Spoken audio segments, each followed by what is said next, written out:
Okay, moving up to the hamstrings, we find there's a lot of applications using complex on the hamstrings. For example, if someone has repetitive strains of their hamstrings through sprinting and through sports, often they'll have an inherent weakness in the muscle, so often this can work well to regain some of that strength. Next, often we find those who have had any type of knee injury where they have an instability, we can use the hamstrings to try and control the deceleration of the knee, so it'd be very appropriate to use the complex in this situation.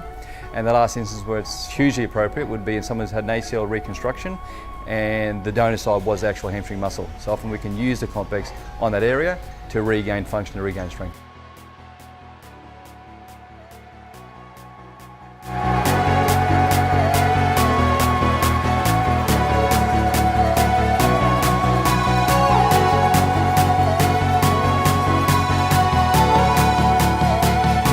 So guys, the next two exercises we're going to be looking at the hamstring muscle. So the lateral side of the hamstring here is the biceps femoris.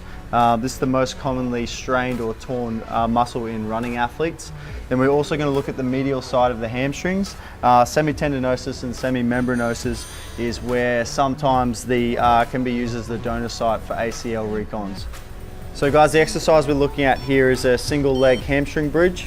What we're going to get Chris to do is make sure he's got his core and spinal stabilizers on, foot in a nice neutral position.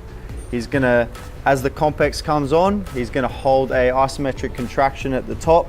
What this is going to do is actually get a better muscle activation, better brain muscle connection through this whole movement, and actually get those type 2 muscle fibers firing as well. This is the next progression of a hamstring exercise using the complex. So a similar exercise for what we had before when we're on supine on the floor, one foot up. This exercise is significantly harder. It's called a Bosch hamstring exercise. What we're going to be doing is getting Chris to do a hip extension as the complex is starting to make the muscle work. So again, single leg exercise, pushing down into the plate and up into the padding. It's going to really overload this upper hamstring here.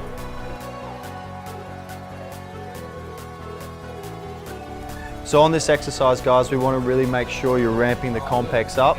This is a very hard exercise, but when used properly can give you a significant strength gains through the hamstring complex, which will then allow you to get nice, strong hamstrings for good deceleration and good running propulsion. He's going to get a nice hip extension. Good. Really focusing on that mid-belly of that hamstring.